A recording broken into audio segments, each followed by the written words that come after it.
Bueno, arratsaldeon, hasi egingo gara, eskerrik asko etortzeagatik denoi. Gaurko mahaingurua Goldatu elkarteak antolatu du. Gure elkartea Goldatu elkarte memorialista da, frankismo garaiko militante batzuk sortua, frankismoko biktimei oraindik ere zor zaien egia, justizia eta erreparazioa aldarrikatzeko. Jardunaldi hau antolatzeko oinarritu gara beste plataforma memorialista batek, Nafarroako plataforma batek, San Ferminak, 78 gogoan, martxan jarritako ekimenean. San Fermin 78 hainbat urte daramazki proiektua burutzen, orduko gertaerak, udan gertatutakoa, oroitzeko, ari buruzko ardurak exigitzeko eta hitz batean sozializatzeko. Helburu horrekin guk ere antolatu ditugu mahainguruak, aste honetan hemen, Iorgoian duzue, astelehenean Beiraz eta Botran katalana izan genuen gurekin, eta gaurko hau Euskal Herriari buruzkoa komentatzeko da. Baina jarraituko dugu irailean ere beste bi mahaingururekin, eta San Ferminei buruzko argazki, orduko San Ferminei buruzko argazki erakusketa batekin. Dakizuenez, etzen bakarrik Iruñan gertatu, hemen ere gertatu zen, Donostian eta Errenterian. Eta, hainbat gauza ditugu gogoratzeko, eta hainbat gai gogo eta egiteko, ezta, trantsizioa zelako hartaz. Nik besterik gabe hitza pasatuko diot Arantzari eta bera jarraituko du. Eskerrik asko Arantza, eta partaide hoi. Arratsaldeon, gaurko mahaingurua euskeraz izango da, oso osorik, 3 hizlariak euskeraz hitz egingo dute, eta gero galde erantzunen momentuan galdegileak aukeratzen duen hizkuntzan erantzungo zaio galderari. Mahainguru honen partaideak dira Petxo Idoiaga, unibertsitateko irakasle ohia, Xabier Gurrutxaga, abokatua, eta Garbine Biurrun epailea.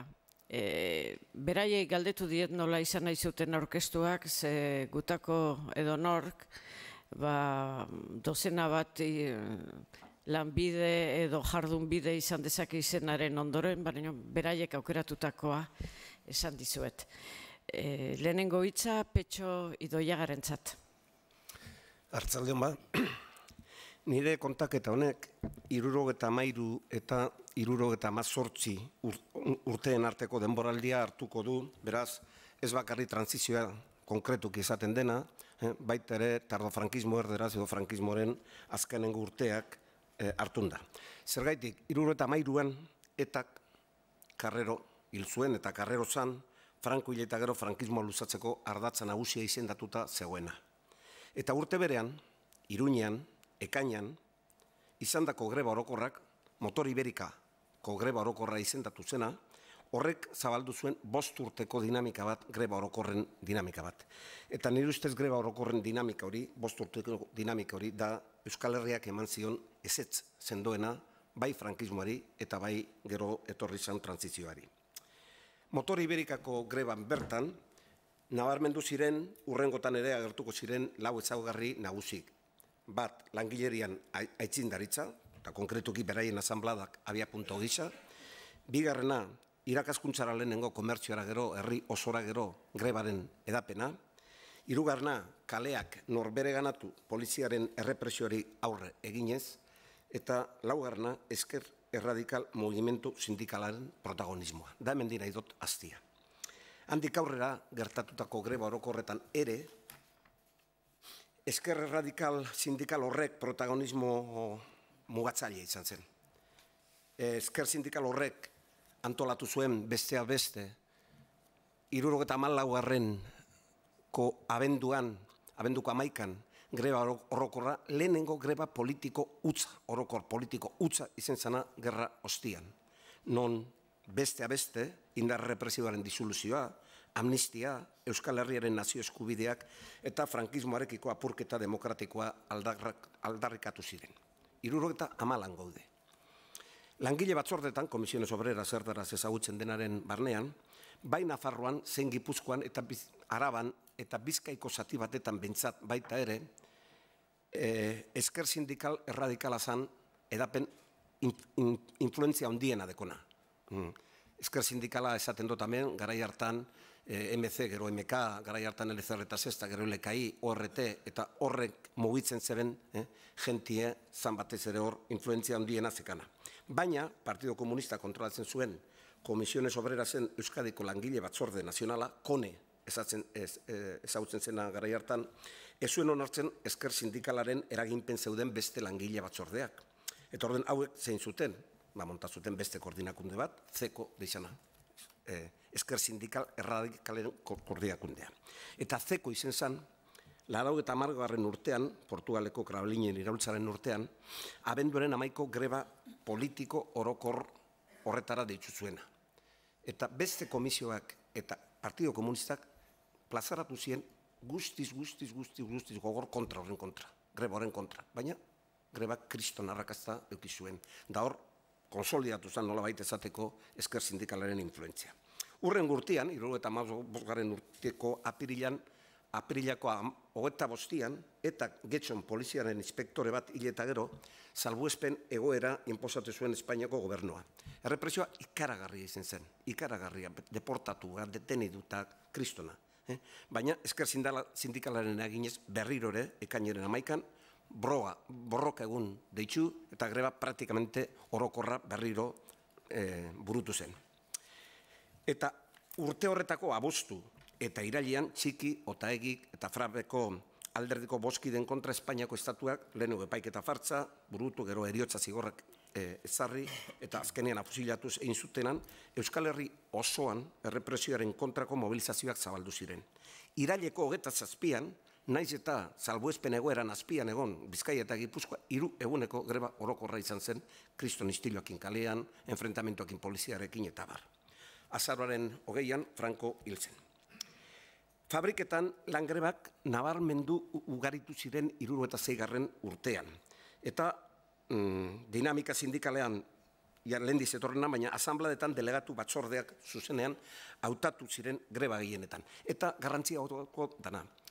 Garai hortan 76. urtean hasi zan pasatzen, ez bakarrik fabrike bakoitzeko asanblada delegatuak de movimiento guzti hori, baita fabrike askoen arteko asanblada eta baita ere delegatuak onartu euren artien batein etorri dana. Eta testo inguru horretan, gertatzen da Gasteizen urte horretako martxoaren 3, langileen asanblada bati poliziak tiroka oldartu eta 5 langileen erailketa. Euskal Herria zen Estado Espainola hainbat tokitan ere, manifestazioak, eta hori danak, movida ezautzen dozu ondo. Eta martxoko 8. greba orokorra deitzen da berriro ere Euskal Herrian. Eta grebetan, benetan orokorra burutu zen. Ugari jendetsuak kalean, Basauriko manifestazio batetan beste bat erail zuen poliziak, eta hori zen dinamika. Eta gerotxoago, irailaren 8. amnistiaren aldeko manifestazio batean, hemen Hondarribin, langile batzordetako kidea zen Josu Zabala poliziak tiroka erail zuen.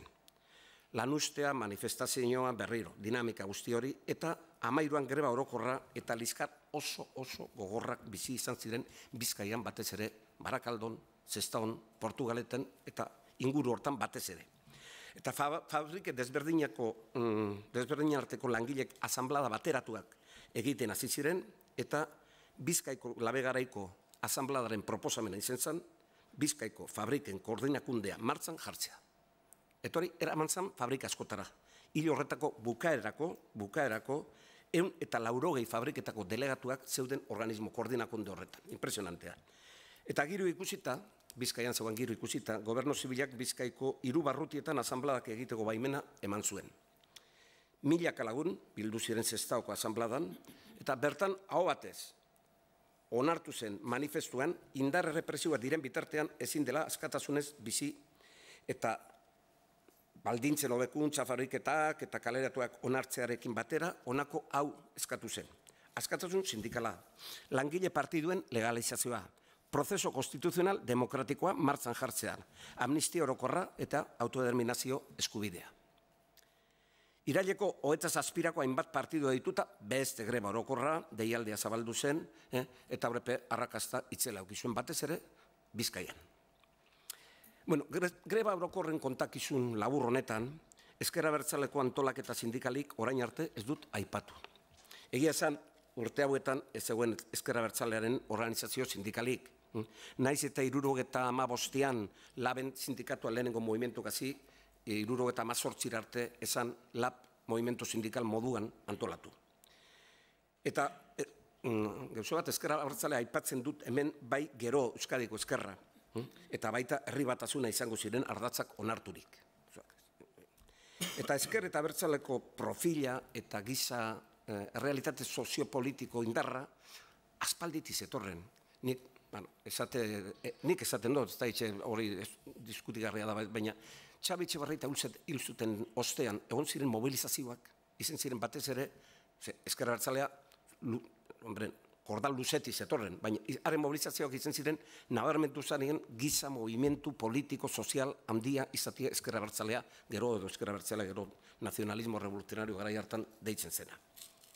Eta Burgosko prozesuan, oraindik gehiago indartu. Eta aztertzen ari naizen greba orokorren dinamikan horren, nik uste dut badauela Ramon Zailo deitzen ziona paktu implizito bat, Ezker Sindikal, Erradikal eta Ezker Abertzalearen artean. Besteak beste, Ezker Sindikaleko bi indar politiko nagusiak, hau da, MK eta LKI, biak etatik aterakoak ziren, eta amnistia, reivindikazio nazionalak eta horredanak greba guzti horietan egon zirenak, ezin dira hori, ezin da ulertu ondo ezpada zubi hori, pakto implizito hori, kontutan eukibarik Ezker Abertzalea eta Ezker Sindikal Erradikalearen. Eta hori guzti hori nabarmentu gertatu zen 77. urtean, greba orokorra eta mobilizazioan ikur nagusia bihurtuko den gaian, amnistia osoaren aldeko mugimenduan. 400 preso politiko zeuden Espainiako espetxetan Franco hil zenien. Euren arteko 251 bat terrorista moduan kondenatuta. Gobernuak indultu bat onartu zuen 76. urtearen uztailean, baina terrorista moduan kondenatu zeudenak, etako kide gehienak tartean, indultutik kanpo geratu ziren. 76. urtearen geroztik, hainbat herritan, hemen edadiagaitik, guztot askok ezautu genduela hori, amnistiaren aldeko batzordea, gestoraz por amnistia, hasi ziren martxan jartzen. Eta 77. urteko hasieran ditzu zuen lehenengo hastia amnistiare osoaren alde. Lortu zuen elkartasun zabala, baina baitez ere errepresio gogorra. Dana dela gobernuak martxoan indultu bat eman ziren etako 74 kidei. Amnistiaren aldeko bigarren asterako deialdia urte horretako maiatzeko 8-tik 15 arte egitea berehala zabaldu zen. Hasierako aste horren lehenengo egunetan poliziaren errepresioa oso gogorra izan zen. Hainbat partidu eta sindikatu maiatzeko 12an borroka eguna burutzera deitu zuten. Jarraipena berriro oso handia, eta berriro ere Guardia Zibila tiroka. Hemen errenteriko norbait ikusten dutan atzetik eta gogorateko duzu ondo, horretako kaletan Rafael Gómez Jauregi erail eta hainbat manifestari zaurituta utzi zuen poliziaren karga.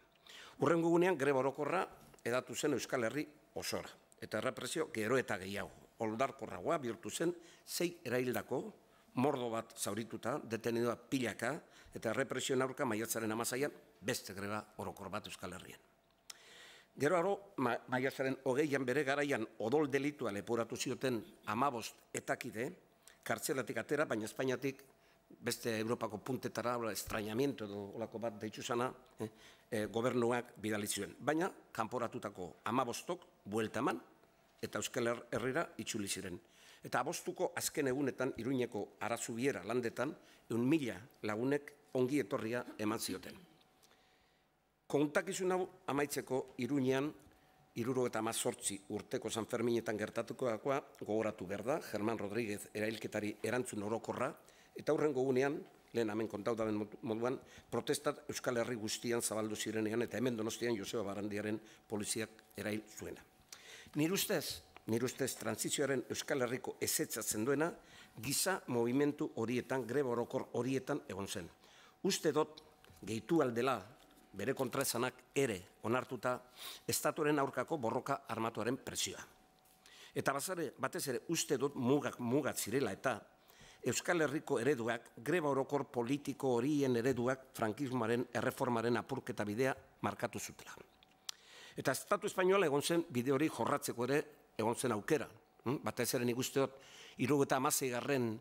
Lehenengo hilebetetan, Madrileko metroa militarizatuta, greba Madrila toki guztietan, Katalunian ere bai, egon zala porroka aurrera eramateko, baina partidu eta sindikatu nagusiek berotasuna epeldu eta frankismoen seme-alabekin paktora jokatu zuen. 76. urteko abenduaren 15. frankismoaren erreformarako erreferenduma burutu zen. Nahiz eta ezker mundu guztia kontrako deialdien, Estatu Espainolian ia 70% baietza eman zion. PSOEk eta PCek eta Abarrek konklusio argia izan zen. Frankismoaren erreformisten eliteekin lotu eta paktatu behar zela transizioa. Eta horren urtean, 77. urtean, paktu horren lehendabizikoa Moncloako paktuak sinatu ziren.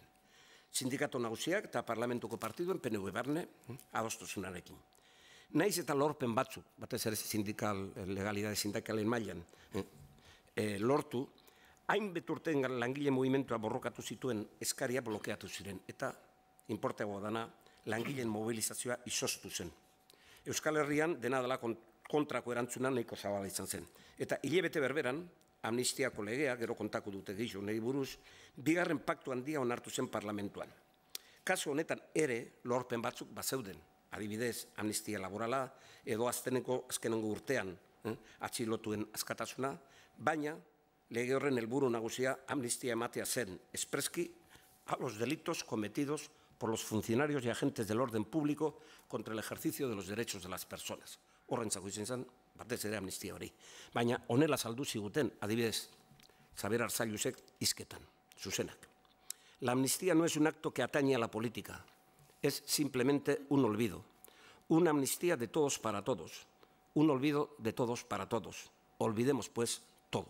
Nahi dauen irakurri, libro de sesiones parlamentuan topaleike. Jardunaldi hauetan, publizitate hori eitzen dena, gizonezko publizitate hori eitzen dena, hor argi eta garbi izaten deu, da berre eguna 78koa, eta esaten duena da autodeterminación a la Constitución. Badakigu, Konstituzioa Espainiako batasuna lotu eta ondo lotu, zuela bestela Kataluniara begiratu baino ez dago. Dena dela, Euskal Herriko erresistentzia berriro agertu zen konstituzioari buruzko erreferendumen.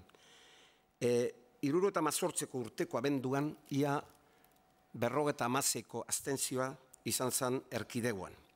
Eta hurrengo urteko, 79ko urteko hauteskundetan, Espainian UCD eta zuen artean euki bazuten 77, 78, euneko 77, hemen batek 18, euneko 18 da bestiek 17 euki zuen. Eta hemen boto potentina izen zen nazionalismoarena, PNV-en alde batetik 27 erdi eta HB eta Euskadiko Ezkerren artean 22 pasatuta. 77an urtean konpromiso autonomikoa sinatu zen Euskal Herriko 4 probintzien autonomi estatutu aman komun bat idazteko. Baina hurrengo urtean Eusko Kontseilu Nagusia burutu eta Nafarroako eta Erkidegoko lotura instituzionalak pikutara bidali ziren. Honako ere PNV-ren akordioarekin. Aurreko 5 urteetan herri mobilizazioetan aldarrikatutakoak ez ziren bete ez transizioan. Elite politiko eta sindikalek izandako herri dinamika horren kontrako bideak hartu zituzten. Nabarmenkin nire ustez, eta dena dela bai joandako historian eta uste dut. Baita, etorkizunari begira ere erresistentzi demokratikoaren historia horrek ondorio emankorrak izango ditu. Behintzat honela espero dut nik.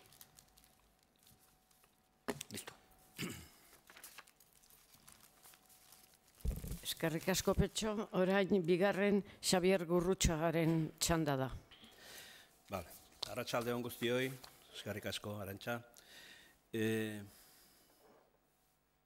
Santzigutenean, mainguru hontan, san edo gonbidatu gintuztenean, mainguru hontan parte hartzeko, hitz egiten haitu nintzeni behintzet, gonbitea egin zidatenekin, pixka bat aber zer nahi zan, mainguru honekin, edo zer gogoeta egin nahi zan. Eta pixka bat komentatzen zidaten, duela 40 urte, 40 urte, politikoki, sozialki, eta beste zenbait arloetan bizi izan genuen egoera hura, hau da, transizio garaia deitutako harri buruz, gertatutako harri buruz gogoeta egitea, eta aldi berean baita ere normeraren bizipenak bizi izan genituen edo sufritu izan genituen neurrian baita ere kontatzeko. Petxok egin duen horren enfoke horren osagarri modura, hau da, beak egin duen enfoke horretatik pixka bat ondoan edo parean, zenbait arloetan iritzi edo ondorioz guztiz diferentekin nire aldetik, egingo dut, nik hartuko ditut pixka bat izenburuari, mainguruaren izenburuari jarraiki, transizioa Euskal Herria 1967ko erreformari ez bizipen eta gogoeta 40 urte geroago. Pixka bat, esaten zaiguna da, Euskal Herrian transizio honi buruz bakoitzak nola ikusi genuen eta gaur nola ikusten dugun kontatzeko, eta aldez aurretik nolabaiteko tesi bat bezala aurre jartzen zaigu izenburuan, ezta? Euskal 1967ko erreformari ez esan geniola edo ez esan zitzaiola Euskal Herrian. Nik hori kolokan jarriko dut. Uste dut, naiz eta nik garai hartan hori esaten nuen, nik uste dut gertakariak objektiboki aztertuta ez dagoela ondori hortara iristerik. Ez dut, nire interbentzioan ez dut kulparik repartitu nahi, norberak daukagu geure erantzunkizun politikoa, parte hartu genuen guztiok, eta beraz, nire aldetik bintzete egingo dudana da kontatu gaur nola ikusten dudan pasatu ziren gauzaiek. Transizioari buruz hitz egiterakoan eta erreformari buruz balorazioa egiterakoan, mai gainean daukagun eztabaidagai nagusia da frankismotik irten demokraziaruntz eta nola egingo dugu bide hori. Hori da, 1975ean, zenbait alderdi politikoetan, zenbait mugimendu politikoetan, eztabaidatzen genuena. Hau da, frankismoa badirudi badoala, eta ustez demokraziaruntz goatzela, eta nola jungo gea. Eta garai hartan bi bide aipatzen ziren, edo mai gainean. Bat, erreformaren bidea dago, eta beste bat hausduraren bidea dago. Eta horrela, frankismoaren barruan zeuden sektore aperturistak deitzen zirenak, liberalak, eta bar, pixka bat simbolizatzeko. Suarez, eta beak ordezkatzen zuena frankismoaren azkeneko momentu horretan, eta berak ordezkatzen zituen indar ekonomiko eta politikoak eta teknokratikoak, politikoki oraindik ere gorpuztu gabe bere asmoa, eta bestalde frankismoaren kontra jardun ziren alderdi politikoak, herritarrak, militanteak eta bartabar, hausduraren esparruan jartzen ginenak. Eta hoien artean ere noski diferentziakin. Hausdura demokratikoaren mundu horretan diferentziekin. Hau da, hausdura berdin ez zuen ikusten Felipe Gonzálezek, edo Santiago Carrillok, edo Euskal Herrian zauden ezker irautzaileak, edo etatik gatozenak. Ez genuen berdin ikusten. Hausdura demokratikoaz naiz eta guztiok hitz egin. Beraz, nik uste dut parametroak eztabaidarako hori direla, hau da hori zegoen jokuan, demokraziarako bidean zein izango da, zein izango da oain infamatua edan hitzau ibilbidea, hoja erruta, eta batez ere importantena, nork gidatuko zuen prozesu hori. Zeren nork gidatzen duen oso garrantzizkoa da edozein prozesu politikoetan. Zeren harek asko baldintzatzen bai du emaitza. Orduan, alde hortatik ikusita, lehen esan dudan bezala, bi aukera horien artean, alderdi politikoek, mugimendu politikoek, sailkatzen ziren bere esparruetan. Hori batez ere eman zen 1975 eta 1976an, abendura arte. Erreforma zaleak aurkitzen dute lider bat, babestutzen dutenak, frankismoaren barrenean kontraesan handia daudenak eta kontrako indarrak ere potentea zirenez, Suarezen egitasmoa ez dute onartzen, eta hor badago mundu horretan kontraesan bat. Baina bazirudien behintzet, kanpotik ikusita, frankismoak aldatu zen momenturaino, eta gero zerbait egin beharko zuela handik aurrera segitzeko. Nire bizipen edo esperientzi politikoa garai hartan bizi izan nuen 1975an eta 76an kalean eta kartzelan. Beraz, bi mundu horretatik ezagututako esperientziak pixka kontatzen ditut. Zer uste genuen? Ni kartzelan egoenean, etako bezala negoen, eta etaren barrenean eta politiko-militarrekin gelditu nintzen, eta gero, eiako kide izan nintzen, etako 7. biltzarrearen ondoren Euskal Irautzarako alderdia sortu zenean. Guk uste genuen, egiten genuen gogoetatan, zinez apostu egin behartzela, hausdura demokratikoaren alde, uste genuelako, erregimen frankistak ez zuela barrutik gaitasunik horrelako irekitasun prozesu bat aurrera eramateko. Naiz eta karrerorena gertatu, eta arek albidetu zenbait eta abiarazi zenbait prozesu eta abar, erreformak barrutik zaukala gaitasunik bidean sortuko zitzaizkion oztopoak edo zailtasunak gainditzeko. Eta beraz, erreformaren alternatiba ez zela zilegizkoa, zeren hortik ezin zitezkela uste genuen Euskal Herriarentzat eta langileentzat eta askatasunentzat eta demokraziarentzat gauza interesgarri etorri. Eta horregatik haustura demokratikoaren apostua. Bestea beste uste genuelako prozesu horretan eraldatze sakonak egina ahal izateko importantea zela zeinek gidatzen zuen prozesu demokratiko hori. Posizioak ala izanik,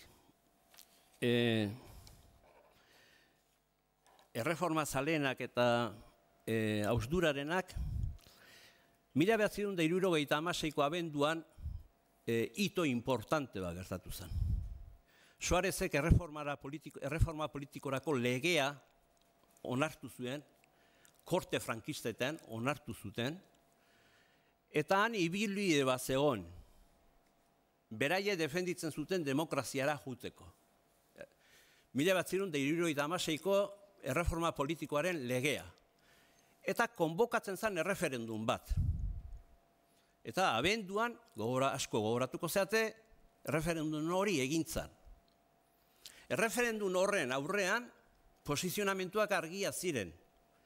Frankismoaren barrutik erreforma egin nahi zutenek, eskatu zioten gizarteari, erreferendum horretan, baiezkoa emateko bide horretatik demokraziara juteko. Hausduraren alde geunden guztiok, PSOEtik hasi eta amaieraino, azker iraultzaileraino, denak eskatu genuen abstentziba. Kontrako botoa bakarrik eskubiko muturreko espainolistak egin zuten, Fuerza Nueva, Blas Piñar eta konpainiak. Zer gertatu zen? Erreferendum hori egin zen, oposizioak garbi adirazita, jakin badakigu, kanpaina oso bideratua egon zela, eta bar, baina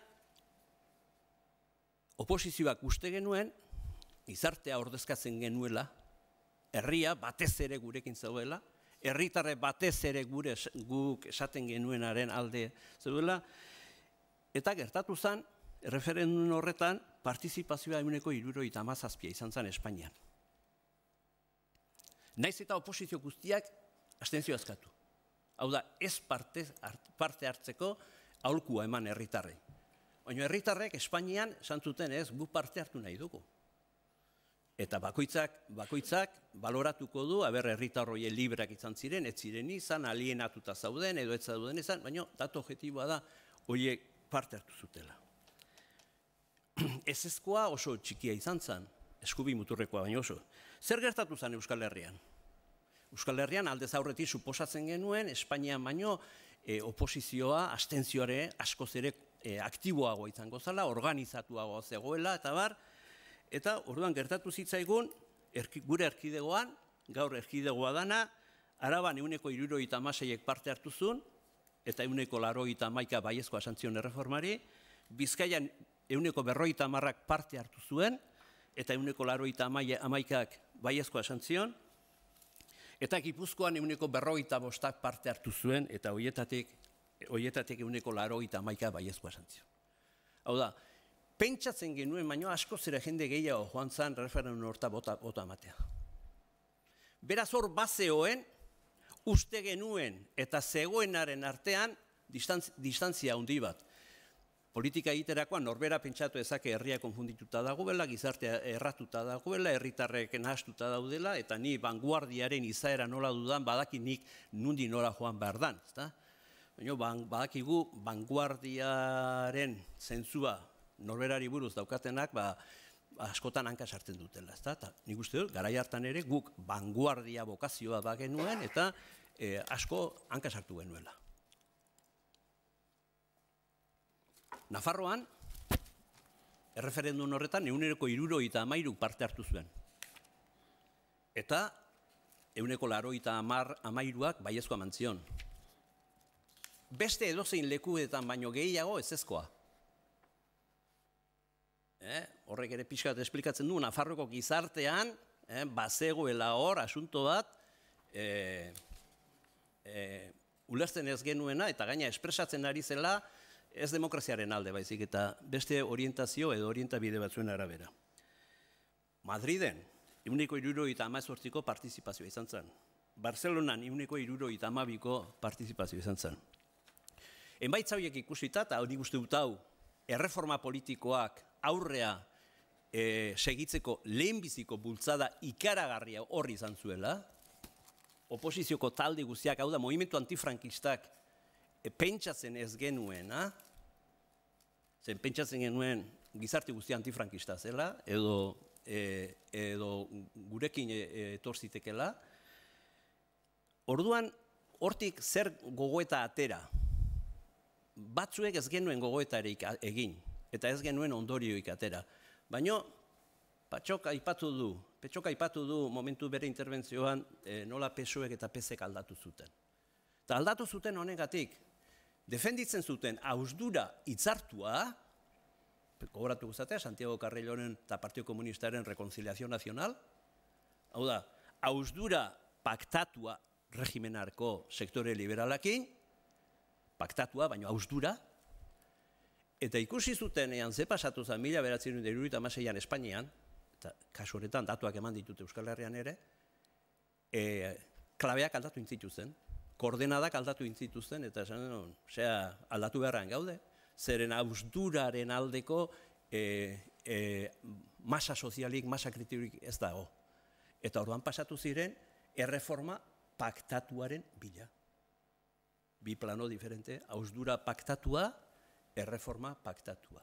Erreforma paktatuak esan nahi duena da, bere baitan esan nahi duena da, onartzen dezula, erreformaren lidergoa Suarezeken ematen duela. Eta zuk arekin hitzartzen dezuela. Hausdurarena besta bada, hausdurarena da, aurreko erregimenetik datozenak ez dute ezer gidatzen, eta etorri nahi bali maute datoze gurekin, baina guk lideratzen dugu historia hau. Movimentu irautzaileak, ezkerra abertzaleak, etaren movimentuak eta gogoeta hortara ez giren iritsire egin. Pentsatzen genuen alternatiba hausdura demokratikoa zela eta hortan segitu behar zala, pentsatzen genuelako arrazoi genuela. Eta pentsatzen genuelako agian herritarrek konfundituta zeudela.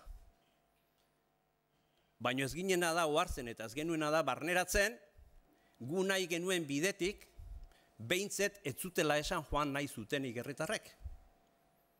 Hau da, etzan azaldu, abstentzioaren movimentu horretan, ez, guk erreformarik ez, baizik eta guk hausduraren bidetik jo nahi gehu.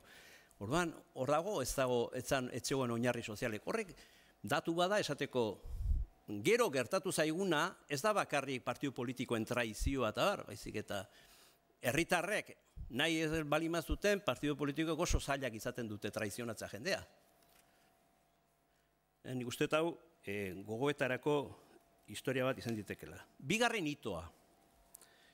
1977ko hauteskundeak eta ekainaren hauteskundeak eta amnistiaren prozesua. Suarezen erreformak gainditzen duenean barreko frankismo munduaren barruko oreka ezegonkor hori bere alde, hau da, ateratzen duenean erreforma politikorako legea, aurkitzen da bi oztopo nagusiekin. Bat, alderdien legalizazioak eta batez ere Partidu Komunistaren legalizazioa Espainian, eta bigarrengo puntua amnistiarena. Hori, zezen hori nola toreatzen du. Eta hirugarrena da, konbokatu behar diren, ekainean konbokatu behar diren hauteskunde hoia zeinekin hitzartzen ditu. Zeinekin paktatzen ditu zehorik. Nabarmena zan, hitzarmen hori egin behar zuela PSOE-rekin, PS-rekin eta PNV-rekin. Batez ere, lehenbiziko biekin. Legalizazioari buruz, ez naiz asko jarduko, zeren eta aterazan asoziazioen legea, eta asoziazioen legea horren bidetik aurkitu zuten legalizazioa PSOEk Ostiral Santuan, 1977ko Ostiral Santuan Partidu Komunistaren legalizazioa onartu zuten, eta beste alderdi politiko batzuek ilegal segitu zuten. Amnistiari buruz Petxok komentatu ditu, dauzkagu momentu horretan, abenduan, 1976ko abenduan, ateratzen da lehenbiziko indulto nagusia, gero deitu izan diote, lehen amnistia deitu izan diote, eta hor ateratzen dira, etako ez ziren, beste alderdi politiko guztietako militante preso guztiak kaleratzen dira. Eta etakoak ginenen artean batzuk indarkeriako kondenarik eta ez genuenak eta kaleatatzen gara. Ni orduan ateratzen naiz abuztuan 1976an indulto edo amnistia hori dela eta. Eta kartzelan gelditzen dira, delito terroristatzat kondenatuak edo zigortua zeudenak. Martxoan, 1977an, Suarezi planteatzen zaio bi bidetik, hau da, bilera bat dauka PSOEkin, PC-ekin eta PNV-rekin, eta esaten diote derrigorrezkoa dela amnistia zabaltzea. Eta martxoan zabaldu egiten du amnistia hori, aurreko dekretuan aurre ikusita zauken supuesto batzuk handituaz, Petxo komentatu ditut, ateratzen dira 78 preso etakoa zirenak. Hala ere gelditzen dira, noski, oraindik preso batzuek, 100 piko preso gelditzen direnak, eta haiek planteatzen zaizkia atera egin behar direla. Orduan ematen da, baita ere, garai hartan ematen da, Suarezek bilera bat egiten du, txibertan bilduta dauden alderdi politikoetako ordezkari batzuekin, eta esaten diote, Suarezi, kartzelak ustu egin behar dituzu. Osea, oraindik preso horiek ustu egin behar dituzu, berak esaten du ez, hau da ez daukala kaineko hauteskunde horietarako astirik ez daukala horiek ateratzeko, eta aldi berean, eta politiko militarrak eta eiak negoziatzen dute gobernuarekin etako preso komiratartean nagusi eta Burgosko prozesuan kondenatua zauden haien estrainamentua. Eta haiek beste herrialde batzuetara ateratzen dira. Eta orduan, hori da situazioa, ekainaren, 1977ko ekainaren hauteskunde horietarako, eztabaida gai nagusia zena, hau da, txibertan dago bilera bat, eta txibertan planteatzen dena da, hau da, kondizio hauetan hauteskundetara joan gintezke bai edo ez. Eta orduan, euskal nazionalismoa, euskal abertzaletasuna bitan zatitzen da. PNV-ek, ESB-ek, ANV-ek eta garbi zeukaten edozin kasutan ere juni barzala hauteskundetara. Eiak gero Euskadiko Ezkerra izango zanak eta bar, geure eztabaida handia genituen jun behartzen edo ez, gure krisiakin eta bar, azkenean erabakitzen da hauteskundeetara jun behar dela, eta militar zenak eta ezker abertzaleak garai hartan ejas eta bak erabakitzen dute ez dela jun behar. Eta hor, ja, bi ibilbide, bi norantzak guztiz diferentean planteatuko dira Euskal Herrian politika egiterakoan Euskal Esparruan behintzat. Erreformaren barruan jokatu edo erreformaren barruan ez jokatu. Erreformarek sortu dituen erakundeak onartu eta bertan jokatu, hauteskundetan eta bar, edo ez jokatu eta kanpoan gelditu.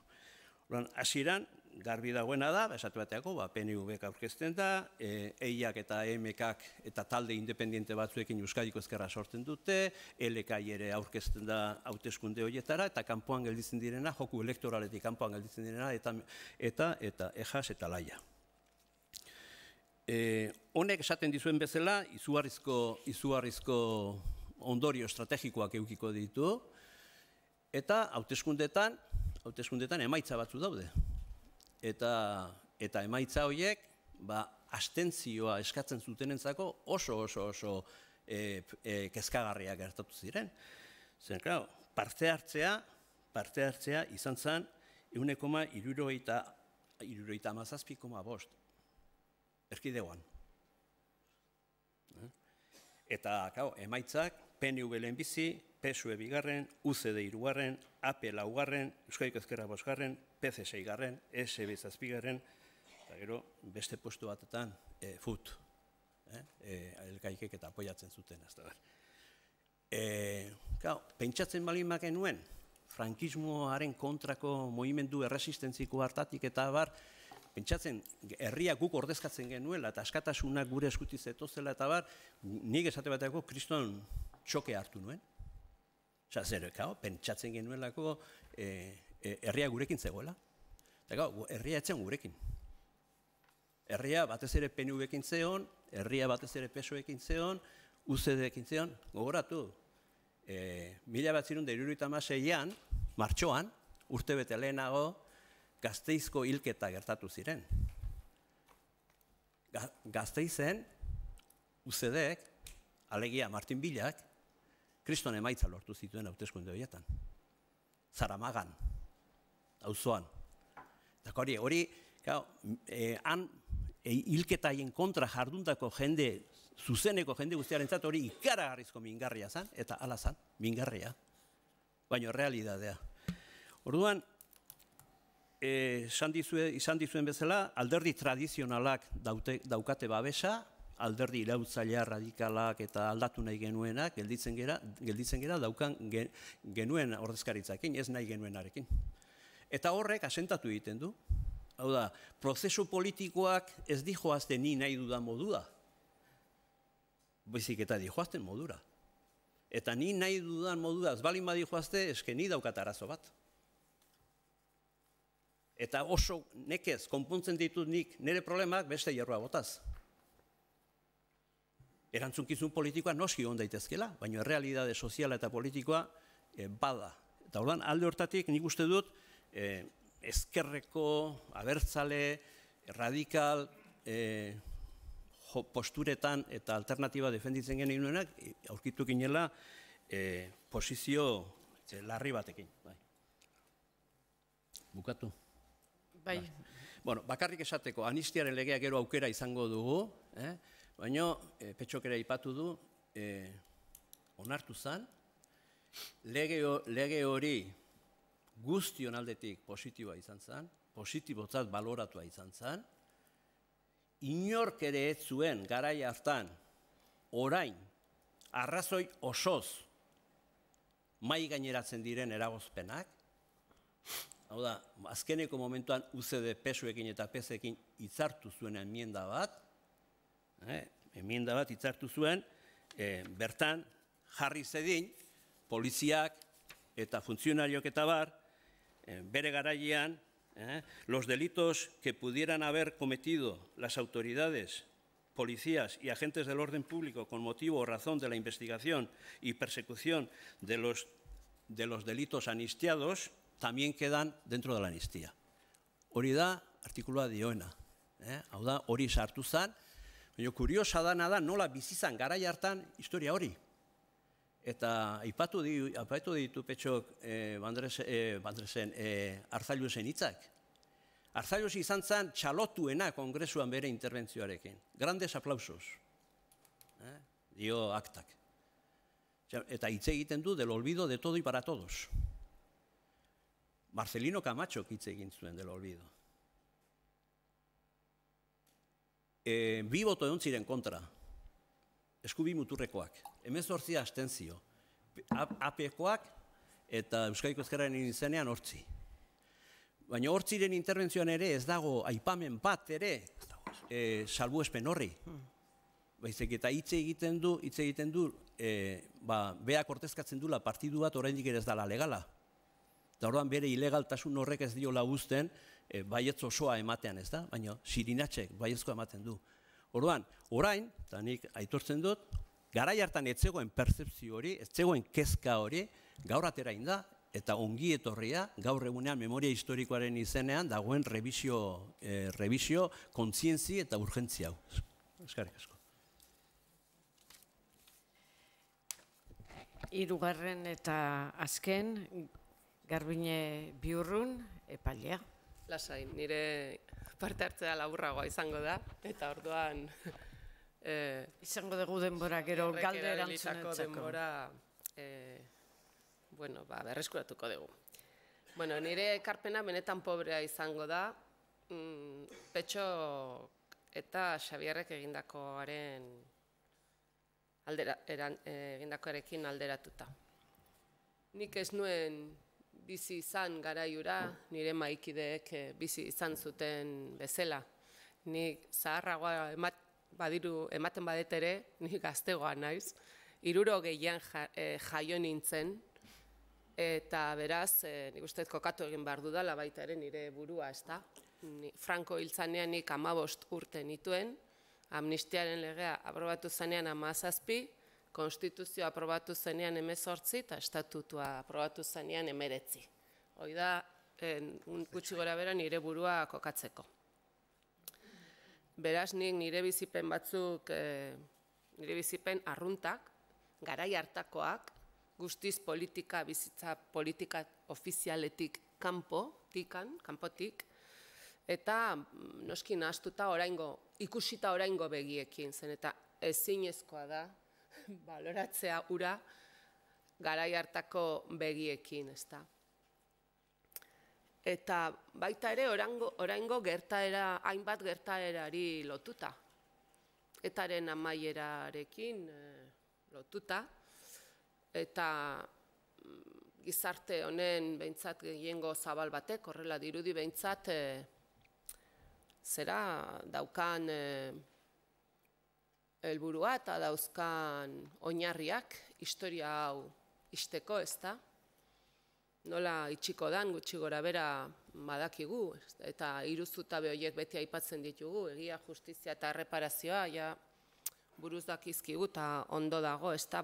Gutxi gora bera hori ere jarri beharko genduke garai haiek baloratu ahal izateko. Ez dakit, gaur egun beraz horren justutzat eta beharrezkotzat jotzen badegu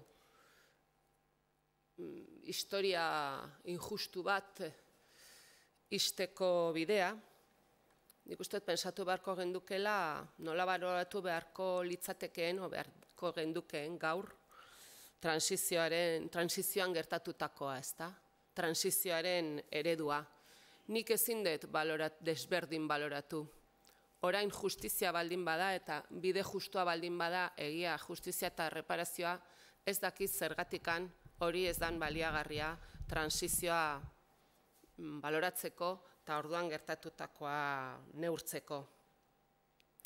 Eta gainera baita ere horrelako gure Espainiako eta gure hemen transizioa eren moduko edo antzeko beste herrialde batzutan gertatutako esperientziak hemen ere bai beste erabatea baloratu izan ditugulako, juridikoki ere bai, adibidez Argentinan eta Txilen gertatutakoa Espainiako auzitegiek beste era batera baloratu dute, eta beste era batera erantzun dute, eta Pinochet epaitu nahi izan zuten, eta Stilingo Argentinako militarra epaitu eta zigortu egin zen Espainian, Argentinako ley de punto final y de obediencia debida deusestuz nulotzat hartuta Espainian, ezta? Bueno, nire bizipenak eta gogoetak orduan 40 urte beranduago, ni badakit eta gaina garai hartan jartzen naizenean badakit zenolako zalantza eta beldurra. Nik uste beldurra hitza ez dakit hemen azaldudan, baina nik mai gainean jarri nahi nuke naiz eta ni oso gaztean nintzen, esan dudan bezala, nik uste dut beldurra sentitzen zala, ezta. Bazegoen esaldi bat, nire inguruko etxetan, baita nerean ere bai entzute zana, adibidez, zer gertatuko da Franco hiltzen denean, ezta. Hori nik entzuten nuen. Eta ematezun Franco hildakoan gauzak oraindikan okerrago egongo zirela. Eta hori izan beldurraren ondorio garbila. Itxaropen oso gutxi zegoen nik uste dut herritar arruntengan. Jendeak ez zeukan itxaropen handirik etorkizunean. Eta nik ez dakit itxaropena neukan. Ni ez nintzen esan, beraz, transizioaren iragile txiki bat ere ez. Zalde, zaurka, ez neukan ardurarik, eta ez nuen nire burua horrela sentitzen, ezta? Nire transizio personala egiten ari nintzen garai hartan. Baina bizipen batzuk badauzkat. Adibidez, ni garai hartan, eta ikusteko baita ere politikatik, eta politika nik guztiz beharrezkotzat jotzen dut, eta sindikalismoa eta barrezta. Nola baita esateko politika antolatua. Baina beste esparru batzu bat zeuden non gai sozialak eta politikoak jorratze ziren ere, eta beraz kezka eta garai hartan gertatze zenarekiko ardura ere zabalduago zegoen behar bada uste baino gehiago. Ni adibidez, 56 eta 17an, orduan utzi nuen, neon kristau nola da, oinarrizko, komunia de base, kristiana de base, oitako batean, pensa. Eta, goatzen naiz, Moncloako itunen aurka hitz egitera joan izan du ginela. Gure taldean antolatuta, ez dakiz ze esaten genuen egia esan eze, arpegi geneukan, 17 urterekin nigoatzen naiz, jun izana, trenez, Hernania eta ez dakiz zenbat tokita, zer esaten nuen ez, baina jun izana bai. Moncloako itunen aurka. Bueno, orduan, esan nahi dut, bazegoela kezka bat, ezta. Oso gogoan dut, noski, 78ko San Ferminetako gertaerak. Nik uste, kaletan, noski, aldez aurretik ezagutzen genuen zer gertatzen zen, ni Tolosarra naiz, Tolosa bizi izan du naiz beti, eta kaleak ezagutu ditut, eta ikusi dut zer gertatzen zen. Baina, orduan ezagutu nuen zertziren herri asanbladak, nik, lehendikan bat zeuden, baina nik ezagutu nituen orduan herri asanbladak, herritarron potentziala, ezta, herriaren erdigunean bilduta, eta orduan baita ere ezagutu nuen zertzian politikan zeuden liskarrak, nolabait, euskaldunen eta espainolisten artean, adibidez, nik orduan ikusita entzun nituen zuzenean. Beste indarkeria ere bai, nik denok bezala ezagutu nituen hildakoak, 77an adibidez gertutik Tolosa inguruan, Sebas eta Nikolas, eta gero 79an Barela komandantea, nire irakaslea izandakoa, eta bere familia oso gertukoa nuena, lagunak atxilotuta, eta adibidez gure kristau taldearen apaiza torturatua, Guardia Zibilaren Tolosako kuartelean. Eta noski Gerra Zibilaren itzala, eta frankismo osoaren itzala eta beldurra. Baita ere ezagutu nuen beste mugimendu sozial bat, interesgarria, zerbait arrastoren bat utzi duena, eta zan MOK kontzientzia objekzioaren mugimendua. Lehendabiziko aldiz entzuten nuen nik horren garbi militarismoaren aurka eta bakearen alde, bake baten alde, ez horrela. Eta, horrek bai nik uste dut izan zuela bere eragina gure gizartearengan, ezta. Eta derrigorrez nik neukan amnistiaren legeari buruz nik uste dut esan behar dudala, ezta. Nik gogoan dut amnistia gertatu zanean, nik ez nekin orduan, zan legea, noski. Nire inguruan, etxean eta ze poza hartu genuen, ezta. Amnistia gertatu zalako. Nik uste dut, ni behintzat, eta jende asko etzala inolaz ere konstiente izan zer suposatuko zuen amnistia lege horrek, ezta. Zer zegoen hor, ze karga zegoen Xabierrek irakurri duen bigarren artikulu horretan, bai. Eta nik uste dut amnistia legearen akatsik nagusiena da noiz egin zen. Horrelako lege bat ezin da inolaz egin, oraindikan diktadura bat bukatuta ez dagoenean, eta jendea benetan askea ez danean, eta oraindikan horrelako beldurra dagoenean. Hori da akatsik larriena, eta hori da hain zuzen ere adibidez Argentinan egindako legei gehien leporatu zaiena. Horrelako amnistia, erregimena amnistiatzeko behar da denbora, behar da perspektiba askoz ere luzeagoa.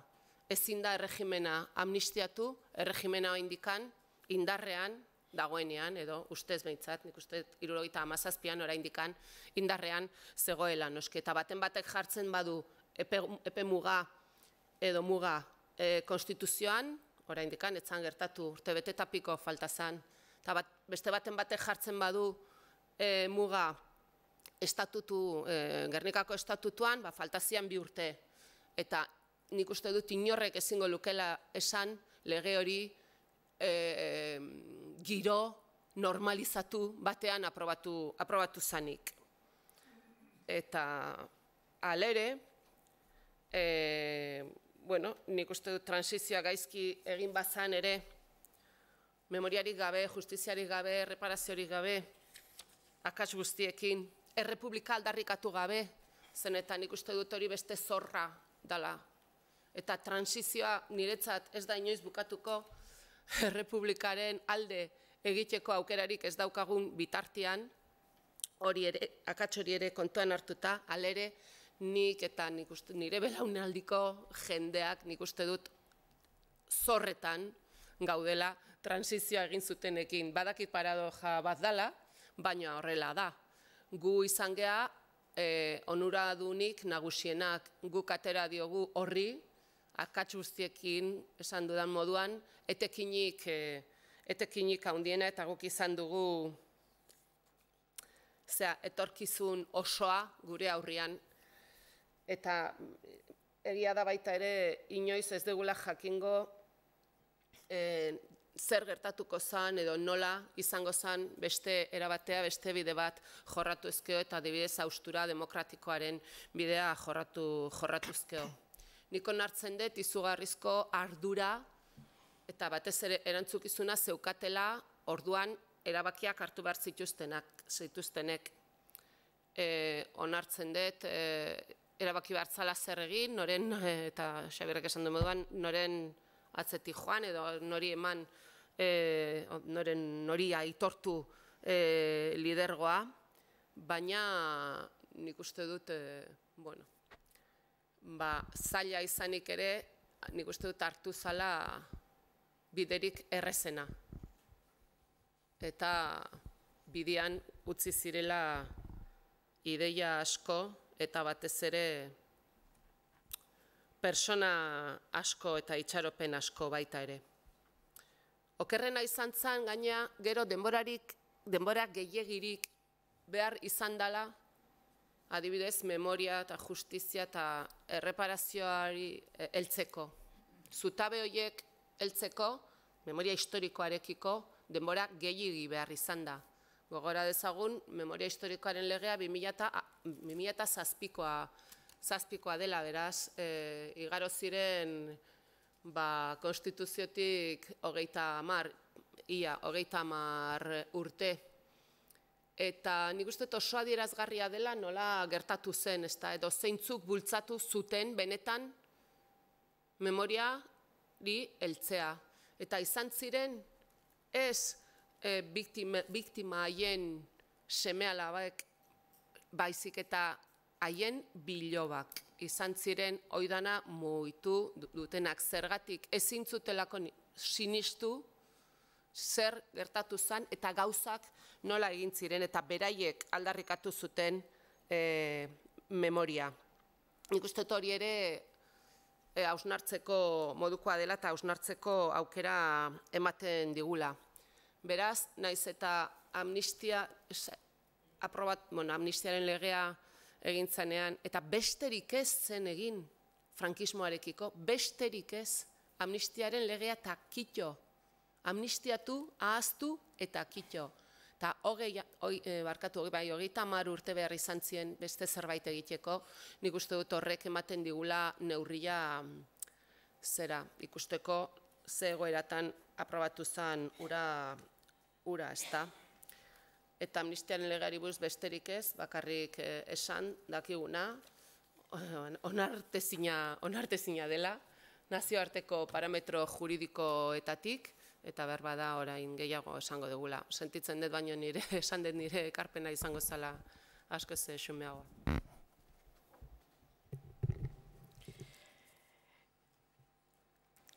Lehenik, Petxo Idoiagak kontatu digu batez ere, transizioa 73tik 78ra hartuta, langile batzordeen eta esker sindikal erradikalaren indarra eta protagonismoa greba orokorrak deitzerakoan.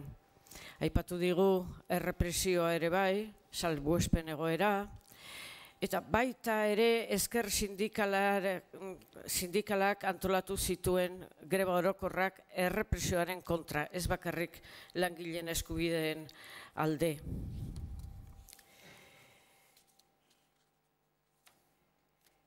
Xabier Gurrutxagak esan digu transizioaren lehen urtetan berak bi leku desberdinetatik ikusi zula transizioa, bata kartzela eta bestea kalea. Kontatu digu nola 1976an Suarezek erreforma politikoa onarrarazi zuenean eta referenduma deitu zenean nola Suarezen edo erreformaren aldeko indarrak ziran botu eman zutenak 77 eta oposizioan indarrak 23 eta nola hori egiaztatzeak aldatu zuen hainbaten jarrera politikoa ondoren. Aipatu digu amnistia ere bai, amnistiaren legea eta kontatu dizkigu lege horren pausoak. Garbinak esan digu ez zuela berak personalki bizitza bizi izan, transizioa. Aldarrikatu du gaur beharrezkotzat jotzen ditugun egia, justizia eta erreparazioa dirala erabilgarriak ere transizioa aztertzerakoan, orain balio badute, orduan ere balio zuten. Zalantza eta bildurra aipatu ditu jendearen artean, jendearen itxaropen falta ere, Franco hiltzan momentuan. Kontatu digu nola deskubritu zituen herri asanbladak, herritarron indarra, nola ikusi zituen, arkitu zituen bidean persona torturatuak, baita hildakoak ere. Eta esan digu, bere ustez, transizioa ez dela benetan bukatuko errepublikaren alde egoteko edo azaltzeko aukera ez dugun bitartean. Orain zuen txanda da, galde erantzunetako txanda eskatu hitza eta mikroa pasako dizuegu.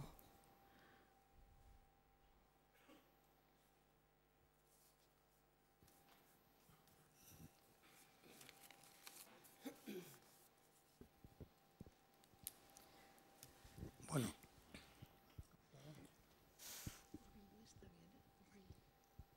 Kaixo, arratsaldeon. Bueno, mila esker zuen ere zuri solidargatikan. Zuen Javier aipatu gauza zoragarria izan zen, eta ni beti pentsatze. Iruzurrik handiena izan zen amnistia. Argi eta garbi zego. Argi eta garbi dago, batez ere, frankismo, torturatzailea, borreroak, salatariak, dena libre. Argi eta garbi zegoen. Hainbeste jendea gerra pasata ondoren, gero sufritu ere. Alakoan, Franco etortzeakoan, karsela, denetari, lana, gerra bukatu ondoren etortzeakoa fabrika ez onartu, bera izan zen republikano, eta bar. Eta horrela izan zen tristea izan zen izugarria amnistia hori. Hori libratu hiltzaileak, besterik gabe. Norbaitek zerbait esan nahi badu? Pasatzen behar, ez da? Bana joan beharrien. Bana joan beharrien.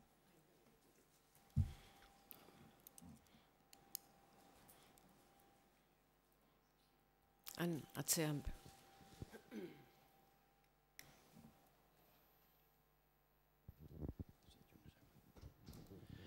Bai, atxaldeon. Cristina Fallarazo bada. Idazkego periodista bat, argek esaten du amnistiaren jabe izateko kondenatua izan behar dela. Eta orduan, tortura hori eta nazkante jende hori dena ez da izan juzgatua. Oseak gezur bada, hori amnistia aplikatzea ez da egia, hori behintzat jakin nahi dut. Ala dan, ala ez dan, kontu bat ez. Eta garai batean amnistiaren alde biltzen ginen, dagoen dire batzu badie amnistiaren alde, eta guk esaten ez, dagoen kontra gaude, eta hortxe gabiltza. Ez, nabardura bat bakarrik, ondo ulertu balima dizut behintzet, amnistia norbati aplikatzeko ez da derrigorrezkoa kondenatua izatea. Amnistiak egiten duena da ahaztu delituak izan ditezken gertakariak. Hau da, amnistia lege honekin amnistiatuak izan ziren, etako jende asko, kartzelan ez zeudenak, eta kondenatuarek ere zirena, zen atzerrian zeudenak. Baina prozesu judizial batzuek agian martxan jarri zitezkenak. Amnistiaren gatik, horiek, naiz eta kondenatuak ez izan, amnistiatuak izan ziren. Ez zigorrarena, baizik eta berak egin ahal, edo ustez egin zituen gertakarien gatik. Hori, komentatzeko bakarrik hori. Amnistiak ez du bakarrik efektua kondenatuetan, baizik eta prozesatua izan daiteken edozein pertsonengan. Gainera, irakurri zer esaten duen legiak ez du esaten amnistiatzen direna funtzionariak, esaten du a los delitos cometidos por los funcionarios y agentes del orden público. Gero aterako zirena, ganera. Hori zeuan aldez horretik kentzen, a los delitos. Esan ezen, hau kondenatuta egon da orden hau amnistiatzen dugu da askoz bezabalagoa. Gero etortzeko zananik, oin memorialistak eta atadan guztia, garai hartan atabazen, pentsau. Bai, amnistia hitza amnesiatik dator, ahaztutzea esan du moduan, eta jatorri hitza horretatik handator, eta egia da, ez dela behar zigorrik o kondenarik, eta egia da legeak diola, quedan amnistiados los actos de intencional política, eta gero bigarren artikuloan quedan consideran incluidos los delitos de rebelión y los cometidos. Amnistiatzen da, ahaztu egiten dira ekintzak, ez personak, baino bakarrik zehazteko, indultoak bai behar du kondena bat. Ezin da indultatu, kondenatuta ez dagoena. Eta ja bukatzeko honekin, beste zea bat. Adibidez, Espainiako konstituzioak ez du amnistia aipatzen. Baina esaten du, quedan prohibidos los indultos generales. Horrez daki zer esan nahi du, bueno, esan nahi dut, indultos generales prohibidos, baina amnistia ez du aipatzen. Baina esan nahi dut, ez du onartzen, zergatik, ez du lako onartzen, ez zaiolako konstituzioari sartzen, inoiz amnistiaren bat beharrezkoa izango denik. Nola bai.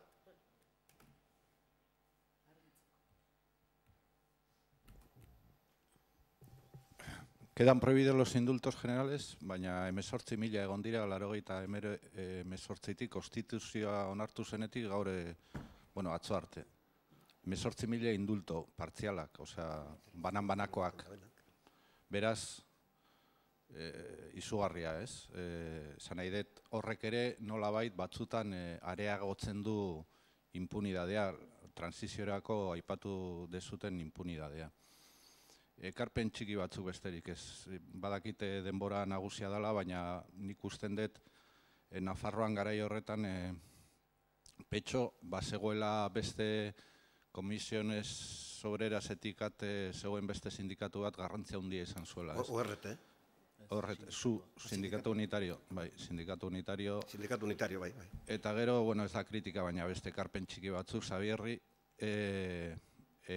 amnistia eman zenean, por cierto, eman zuten 39an antzeko zerbait, para los delitos cometidos por 39an gerra ostean, frapeko eta grapeko batzuk kartzelan jarraitu zuten, denbora luzez gainera gogoratuko zera, Oriol eta Billaeskusa garai horretan atxilotu zituztela, orduan amnistia izan zen Euskal Herriarekiko osoa esango genduke, baina beste eremu batzuetan ez dut uste horrela izango zenik. Eta gero, badaki denbora nagusia dela, baina garai horretako beste mugimendu herritar edo herri mugimendu oso potenteak euskararen aldekoak, ikastolakoak, eta bar. Ez bakarrik frapekoak eta grapekoak, atzera jotzen dut, iparraldean ere baziren preso batzuk polimiliak eta beste batzuk ikakoak.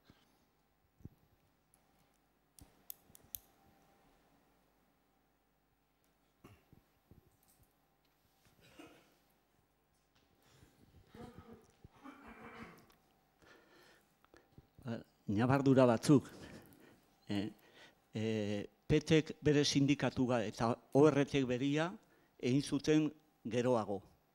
Ja demokrazia garaian, justo petxok landu duen garai hortan, ohandikan langile komiteetan, langile komisioetan batua zeuden. Batzeuden beste organismo batzuk, esate bat dago, horretaldian, komisiones aparte zeuden komiteak. Eta komiteak ziren oso tokiko erakundea, baina langile movimentuan izugarrizko indarra izan zutenan. Gauza bat pixkat harrigarria intzait, Gurrutxagak aipatu duenean, izan zirela PNV, PSOE eta PSek esan ziotena Suarezeri.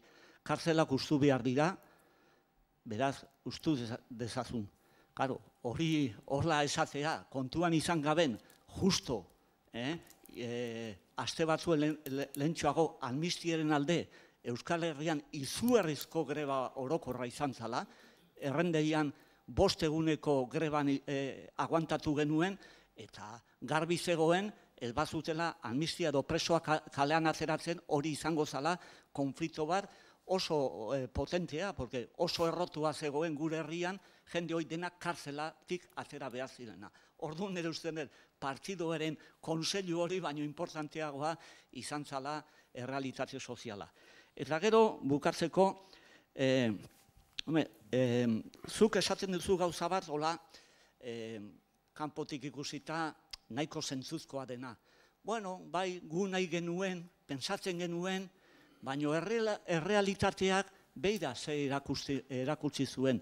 Etorri zen erreformaren referenduna eta ze emaitzak eta hori denak. Bale, hori egia da, baina egiaren parte bat. Novela beltzan badago esaera bat esaten duena, dirudiena edo itxurazkoa ez da beti egia. Atzean dago trama bat. Eta Marxek ere trama hori kapitalaren itxurek ere barrenak atera zizkion.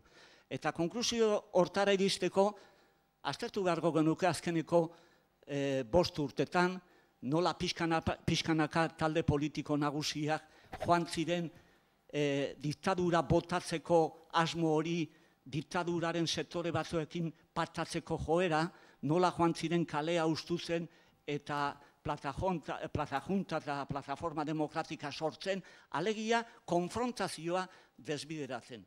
Hala ere konfrontazio hori segitu zuen. Eta egia da, etorri zianean, hauteskundeak, karo, hor askotan gertatzen da, badago movimentu sozial potente bat, baina gero hori hauteskundea arloan ateratzeko bere etekinak gauza asko sartzen ziren, eta nik adibide bat jarriko dut.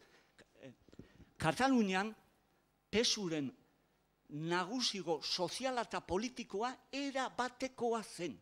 Eta hauteskundetan ezen iritsi 100% da. Zergatik? Bueno, karo, hor sartzen da, reformaren operazio hortan, diktaduraren diktaduratik zetozena izugarrizko baliabide ekonomikoa estaduan tresneria zaukaten beren aldeko kanpaina egiteko. Partido Sozialista eta Partido PNV ornituak izan ziren milioiekin, Alemanitik eta beste tokirtik, eta utzi zieten ja hilabete batzuetan aurretik kanpaina egiten. Partido Komunista indartsua zen, bara utzi zioten justo, eta gainontzeko guziak larrugorritan. Orduan, emaitza elektoralak eta esplikatu behar dira zergatik gertatzen diren gauza hortan. Nek uste, beste posibilidadia zeuden, eta netzako problema nagusia da zergatik partido horiek beste posibilitate hori, alegia diktadura botatzeko posibilitate hori baztertu zuten denbora aurretik. Eta esplikazioa da Portugal. Eta honekin bukatzen du. Portugal. Zer gertatu zen Portugal? Diktadura bat iraun zuen, behar zuen baino denbora gehiago, eta lertuen zen. Armada zatitu zen, polizia lintxatu izan zen, eta estruktura guziak erori zen. Eta hori konturatu zenen diktaduran barruan zeuden sektore reformatzaileak, baina baita ere Partido Komunista, porque Partido Komunista konturatu zen, eta so eta oidenak hemen konfrontazioa izan ezkero ezila laterako oso ondo. Orduan denak batera, joan ziren halako transizioa egitea. Hori da esplikazio bat, badaude beste batzuk, baina nire esplikazioa ere neusten dut baduela bere zentzua. Jendea gero hitz egingo dut, baina nahi bali madu jendeak hitz egin. Baina bikilarekin hitz egingo dut.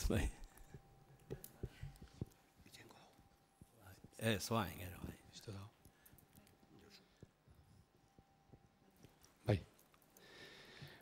Bai, bikilaren hausnarketa horrekin pixkat jarraitzeko, ez da. Nik neuk ere buelta batzuk eman dizkiot, orokorrean, petxok emandako datu guzti horiek, kinkeni hori izugarria izan zela sekulako mobilizazioekin, sekulako indar sozial ikaragarriakin, eta ez bakarrik ikeonia, nik esango nikek 70 aurrera, Burgosko prozesuak jartzen dik, nolabaiteko punto de no retorno, diktadura hor hasten du bere berakada nagusiena, gero 73an gainera Carrerorena eta hori zen hori, ezta. Orduan, bazirudik kontraesan izugarria dala, kaleko giroa ikusi, langileen mugimentua, berrindartua, erakunde berriekin, Comisiones Obreras, bertan, 60. hamarkadetan asmatutako zera, sindikato zaharrak ezertan ere UGT, ELA, oiek, hori indar guzti hori ikusi eta gero, Xabier esan duena, emaitza elektoralak nola daiteke izugarko indarra euki eta gero horrelako emaitza elektoralak euki. Eta nire ustez gauzak alde batetik behintzat, esango nuke bi modutara ikusi beharko ditugula. Abenduko, 76ko abenduko lei de reforma politika edo hori, lege hori, sekulako bozkak alde izatea, alde batetik jendearen subjetibitatea ere bai, eta oso ondo, adornatua, ornitua izan zela, eta ez ornitua bakarrik edabideetan eta zelako aparatu guztia erabiltzuten, baizik eta diruakin ere bai. Izugarrizko injekzioa izan zen, eta hori duela gutxi agertu zen dokumento batzuetan, desklasifikatuak, itxuraz Alemaniatik ere etorri omen dira, izugarrizko injekzio ekonomikoa egon zen, hemen hain zuzen Portugalen gertatutakoa ez gertatzeko. Zeren Europari Portugalek sekulako lekzioa eman zion. Europako oligarkia eta botere guztiak sorpresa, izugarrizko sorpresa hartu zuten Portugaleko iraultzarekin. Eta ezin zuten onartu peninsulako beste zati nagusiena, Portugaleko esperientzia berdinakin jarraitu. Beraz, garbi omen dago, nik ez dut ikusi, baina garbi omen dago, Willy Brandten gobernuak PSOE, batez ere PSOE indartzeko, kriston dirupilua eta kriston kanpaina egin zuela.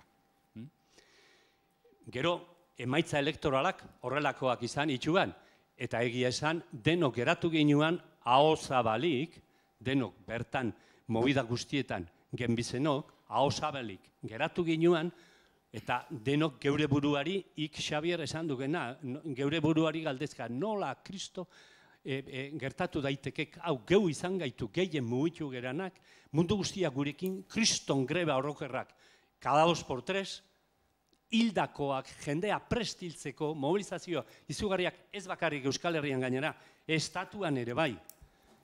Eta nola daitekek, gero, lei de reforma politika, eta guk eu bakarrik geratu. Eta nola daitekek, 77ko ekainean, geratu ginen moduan. Horro dituk, galderak, benetan, esplikaezinak direnak, baldin eta hartzen ez baldin baditugu azpiko beste dato batzuk. Amnistiaren legeari buruz.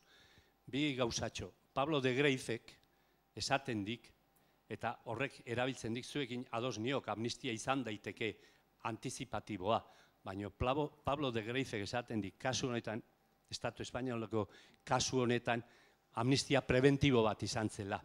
Eta hori ez dela posible. Normalean amnistiak ematen direla epaitua izan denari. Eta hemen ez, hemen epaiketa gabe ere horrela salbatu ziren. Bigarren artikulu hori, amnistiaren bigarren artikulu hori, .c eta F uste dut direla, azkenengo momentuan sartutakoak dira. Baina azkenengo momentuan eta inor enteratu gabe. Ez da hortzi ere. Eta hori bai, hor azpiko pakto bat egon nuen. Eta orain kontatzen ari denez, momentu baten ia apurtzeko egon nuen akordio hori, PPek ez, barkatu, bai PNVek eta bai PSOEk eta bai PCek lehenengo kontra egin ziten proposamen horre, bigarren artikulu horreri kontra egin zioteken, eta hori ezin zela sartu, zeren hori zela, frankismoaren amnistia zela, hori ezin zela sartu, eta UCD apurtzeko eonuan akordioa, eta pasatu intziten. Hori duk egia benetakoa, zeren printzipioz amnistia guztia eta historialari guztiak esaten ditek, amnistiaren historia guztia zela, frankismoaren aurkako borrokalarientzat, punto. eta bere duintasuna rekonozitzeko. Baina hortik sartu ziten azkenengo espal hori inor enteratu gabe. Ez da amnistiatuak izan ginenok ere ez, gure postasun hauan aldenik eta azkarren kaleratzea eta aurrera jarraitzea jakina. Hor bai izan zela, urte pilo baten hori amnesia, ero anestesia, ez dakit nola esan.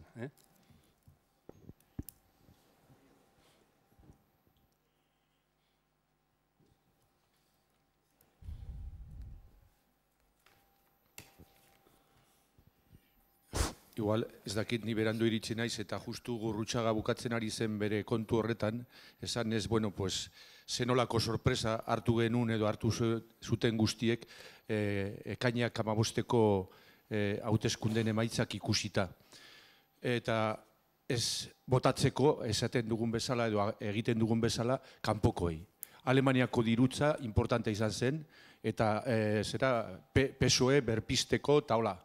Baina, gure akatzak ere bai izan ziren, esateako hauteskundeak izan baino hilabete lehenago izan zen hori amnistiaren aldeko greba orokorra ez bakarrik Errenterin, Euskal Herria edo ja Euskadi osoan. Ni oroitzen naiz, Nafarroan esateako hor suertatu zirelako bildako greba orokorra astebete bat, eta lehenbiziko aldiz esateako bertako gobernadore zibilak utzi zigun Estado de la Txantrea horretan egiten asanblada bat ea bukatzen zen greba. Eta pentsatzen genuen, gure orduko hizkerarekin, que estábamos en una situación de doble poder. Agintea eskutan genula. Hilabete bat beranduago, iristen dire hauteskundeak, eta lehenbiziko kontua. Eskerren aldetikan edo esker muturren aldetikan, hain indartsua izan ginen urte horietan mazak mobilizatzeko greba orokorrak egiteko eta horrela, bakoitzak juten da bere aldetikan. 4-5 aukera. Eta orduan gertatu zen, Nafarroan gertatu zen, esatako. Unaik lortutako botuak eta AETek ORT delakoak montatutako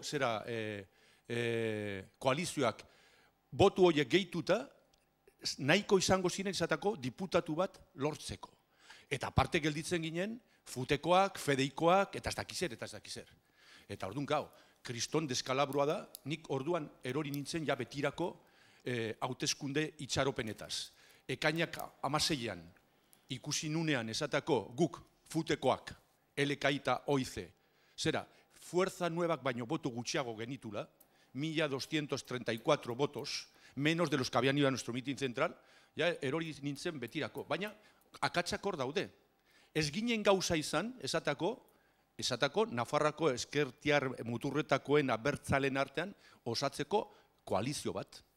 Politika sektario bat nagusitu zen eta horretikan etorri ziren emaitzak. Eta gau, ez ginen orduan kontuatzen zein darra hartuko zuen bide instituzionala. Zeren horren ondorioz sortzen da hemen Euskadin, nola esateko, nola zen, Asamblea de Parlamentarios Baskos, Nafarroan, UCD eta PSN nagusi atera zirelako, kanpoan gelditu ginen, eta ja hasten dire bide instituzional ezberdinak. Eta hartzen du egundoko protagonismoa bide instituzionalak guk gutxiesten egiten genuna, eta hain zuzen ere taktika oso oker erabili genuna hauteskunde horre egiteko, eta hortikan etorri ziren gero hori bide horiek. Zateako, Nafarroan ekainak 15ean diputatu bat edo bi aterako balira gure aldetikan, ja ez zegoen gero suertatu zen indar erlazioa kontrakoa gainotzeko bideak egiteko. Orduan, nik uste dut ere bai, begiratu behar dugu guk zer ez genuen ondo. Baina gauzak erraza dire bukaeran edo pasatuta gero esatea. Baina baita ere, aitzaki galanta da esatea. Ez, como de Alemania vino mucho dinero para el PSOE, se puede reconstruir. Bueno, es algo más que eso.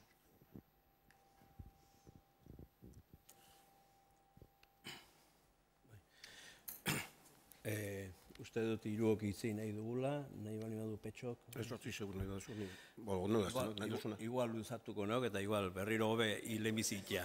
Vale. Bueno, ni sartuko naiz urtendako diskusioan ni peusteo bai diruak egon zirela baina egon zirela beste gauze asko, baina gauze bat, ni ustez, puntotxo batzuk, bat. Gauzak ikusien berdiz baitera emaitza elektoraletan zer urtetzen da, zer jakinen behar da hori. Baina onartu ez da gauze bera. Adibidez, ez dugu onartzen, PP-ek oin eukitie boto gehien, eta PP da Ciudadanosen artien ez da izen bat. Ez dugu onartzen, da horren kontra borrokatzen dugu. Oin jakin behar dugu hori hor dagoela.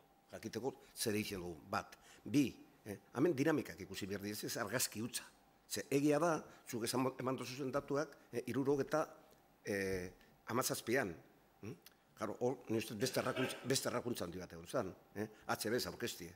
Eta argi eta garbi diot, Nafarrokoa gaitxipe bai, bigarna izako zen, UCD eta PSN-ek zeben eukiko nagusi. Gautza asko gaitxip, baina dinot, hori beba dau.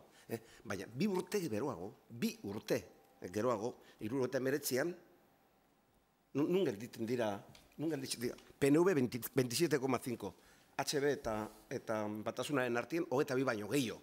Nazionalista bota kontatzen badugu, isa 50. Txartu espanago, UCD 19 eta PSOE 17, edo alderantziz, horrelako bat. Eta gero, eta geurko parlamentu ikusten badugu, zorionez, konstituzionalistak oso marginatuta daude. Osa, dinamika dira. Eta horrez gain, dinamika horretan, dau gauze bat, erreformaren erreferenduna baino importanteagoa dena. Lehenengo, erreformaren bertan, Gipuzkoa gehiengoa, eneko 57 ustut izen zala, eman zion abstentzioa. Bizkaian 50, dino, gauza bere moduan izteko, Espainian izen zan 78, Araban ere bai, eta baina handik 2 urtera barru, urte bete erdi barru, konstituzioaren botazioan, dori bai dara importantia, euneko 56 abstentzen duzan erkidegoan, 56%, hori abstentzen dut. Hori da, justo segiduan. Osa, dinot, nik ustot dinamikak hartu behar dela holan. Eta, gauzi da, ni arrazoi guztia ematen diot, esaten duenien, erreforma, osea, segaitik erreformaren asuntoa, dirua, geure akatzak, eta beste gauze bat. Posible ikusten zalako, Suarezen eskutik, diktadura reformatzea. Posible ikusten zalako diktadura atzian iztea. Nahi dugu zen gauzak esan da. Hori posible ikusten zen. Eta hori guk aurretik ez gendun ondo neurtu. Hori seguru baietz. Baina hori posible ikusten zen. Baina gero ikusi behar dandik urte batzu barru ze dinamika zabaldu ziren. Eta bueno, Espainiako dinamika eta Euskal Herriko dinamika, zoritxarrez Espainiako ez talako oso ona, baina diferentia izan dira, jarraitzu dira. Posible zen apurketa paktatua, ez paktatua, aurrera eramatik, ez dana gertatu ezin dozu esan, zer gertauko zen, baina egin behar zala, hori egin behar zala, bai. Ze horrek nahi eta ez atera, goratu, zuen Bandresek esaten zuen, beti kontatzen zuen historia bat, Indiatik edo ekarritako ipuin batetik. Harriak igetargiri botatzen diona, ez da joko igetargiz sekula, seguran, baina behintzat, urrunen botatzen dauen, pertsona bihurtuko da. Eta guztiot hori zegoela, behartuta ginen, ondo ingendun, erreformaren kontra lan egin da, ondo ingendun. Ez dinot geuse guztiak ondo ingendula, baina dinot, hildo nagusia hori zen, eta hori erreforma paktatu egon zen, reforma aurrea urten bat zen, ezan izen Suarez gaitxik. Izen zen Suarezek, PSOE, PC, sindikatuak eta berarekin eukizutela, paktua egon zalazuk kontazu moduan hori egon zalako. Horre Nikolan ikusten do, bitxi gura bera asuntua. Nik utziko izut, Xabi, bi hitz bakarrik.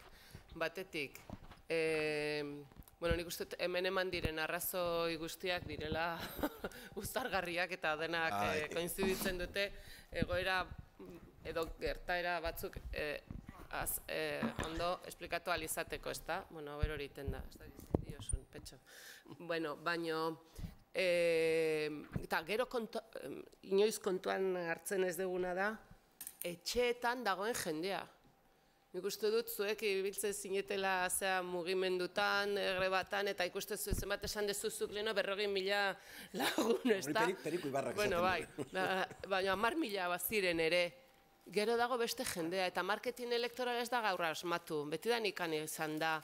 Eta gogoratu garai hartan emate zutela los mundos de Yupi, ez dakit, hau egongo zan kartzaren, ez dakit nuen egongo zan, nuen egongo zineten.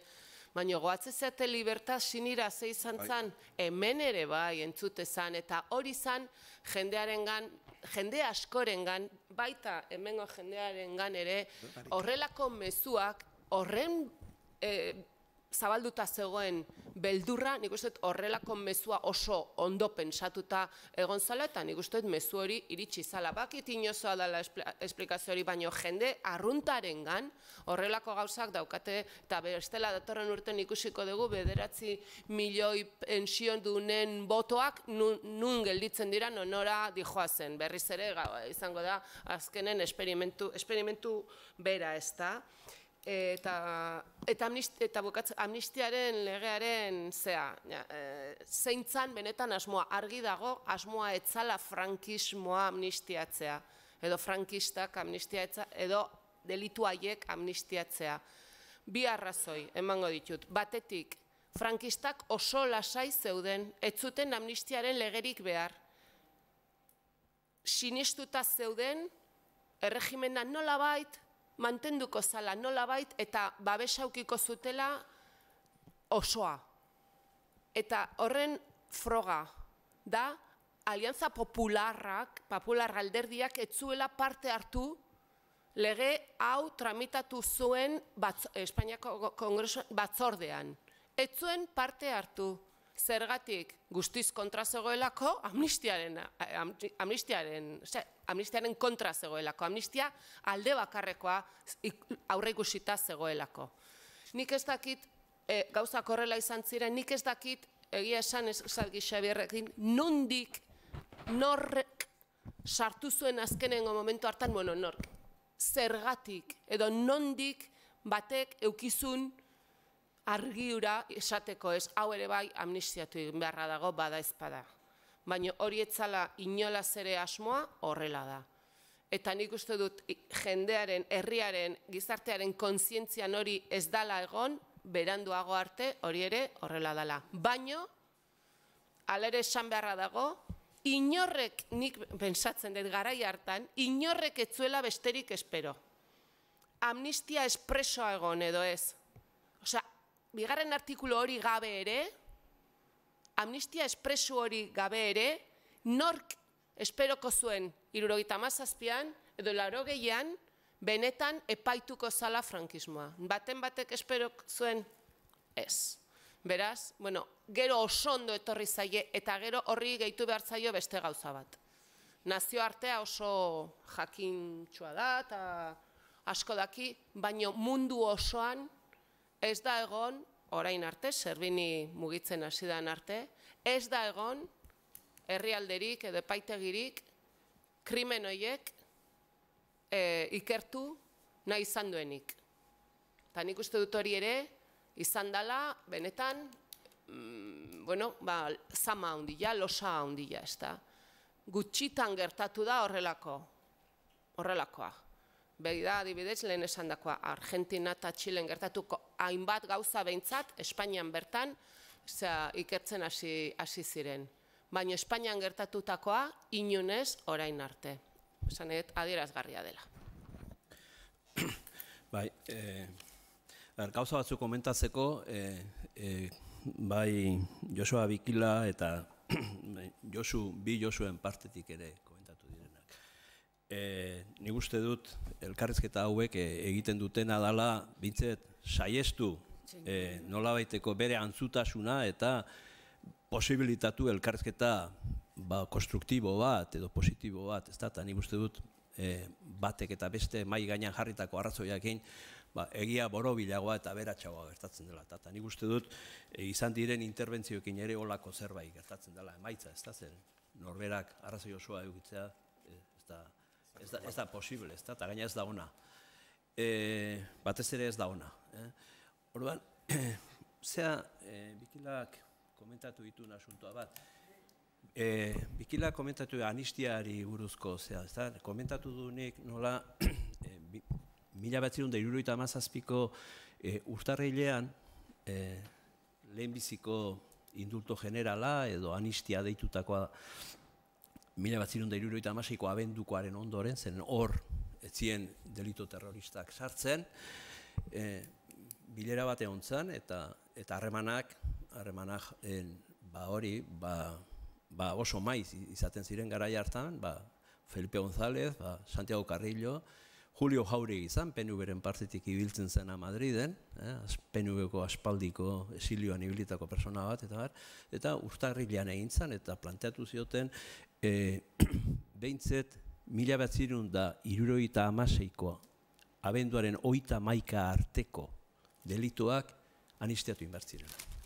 Zeren ordu arte izandakoak ez bai zituen fretxa hortaraino zea egiten, hartzen. Hori eskatu zioten. Egie da Euskal Herrian anistiaren aldeko aldarrikapena eta exigentzia eta demanda ikaragarri zela. Badaude garai arteko historia papeletara pasatu dituzena eta ondorio batetara ailatzen dira. 1976ko anistiarekin Espainiko lurraldeetan Euskal Herria ezik giroa paketu egiten da.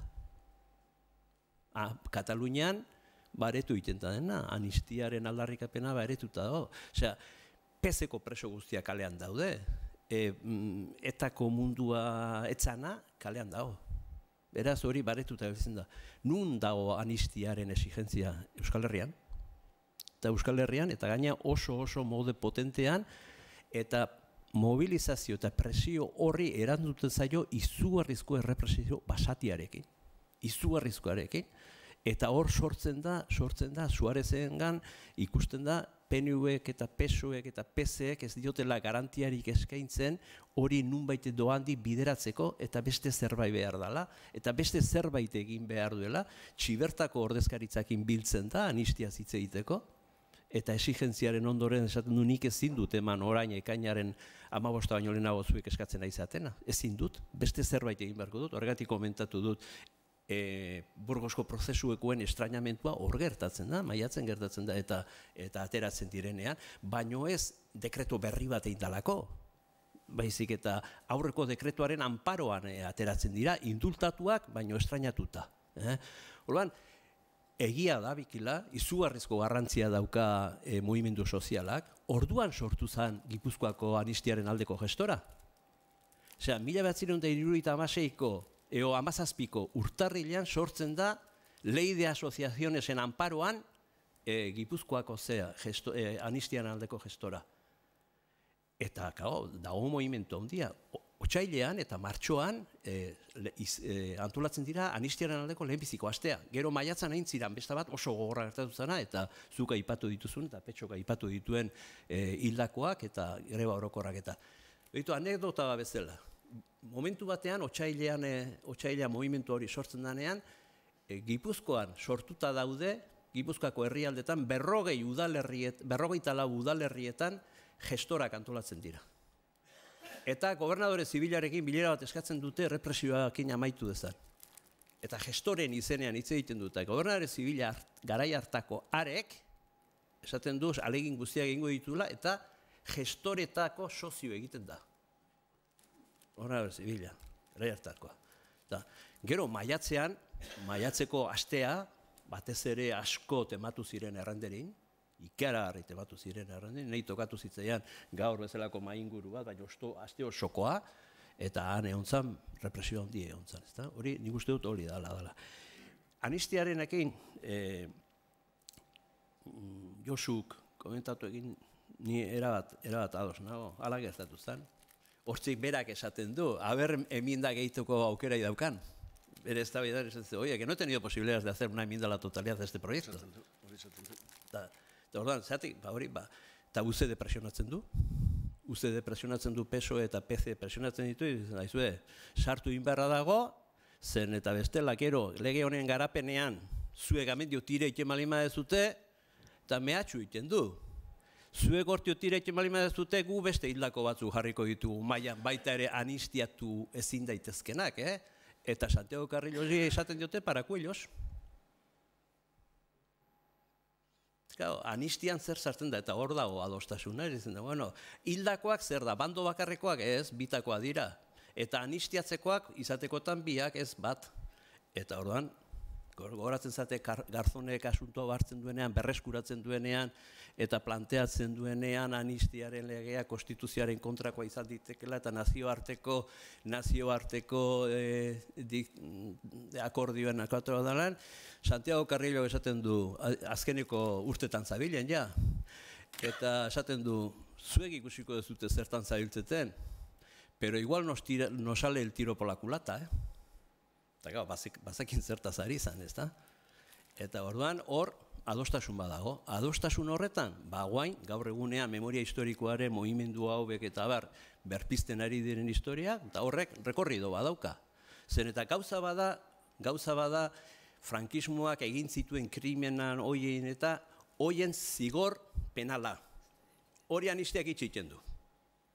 Baino, frankismoak egin zituen zigor kriminal haien kaltetuak izan zirenek merezi dute beste erreparazio bat, eta behar dituzte beste erreparazio 1000, eta horiek ez daude debekatuta.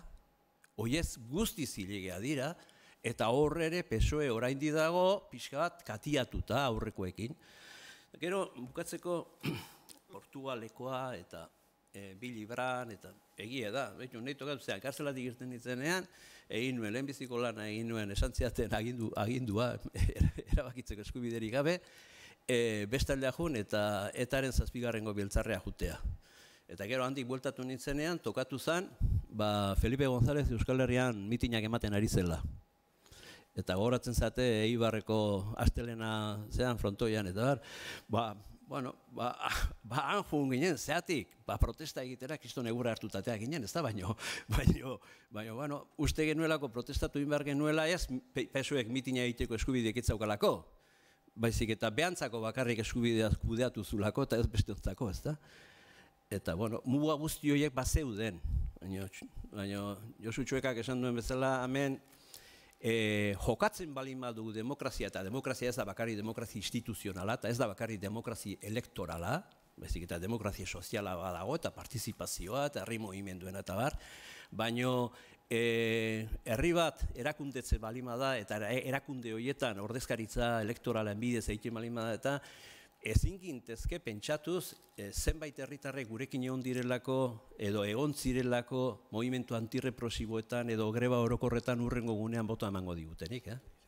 Hori planteamendu oso vanguardista da, eta hori da ezkerreko mogimenduek asko asunarte gogoeta inbarutena eta bar.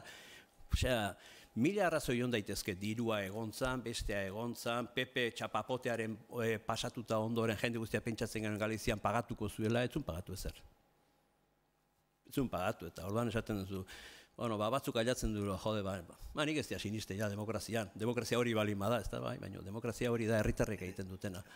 Eta gero, konstituzioari buruzko aipamena. Egia da, konstituzioak Euskal Herrian erkidegoan, izan zuela Espainia baino abstentzioa 23 puntu gehiago.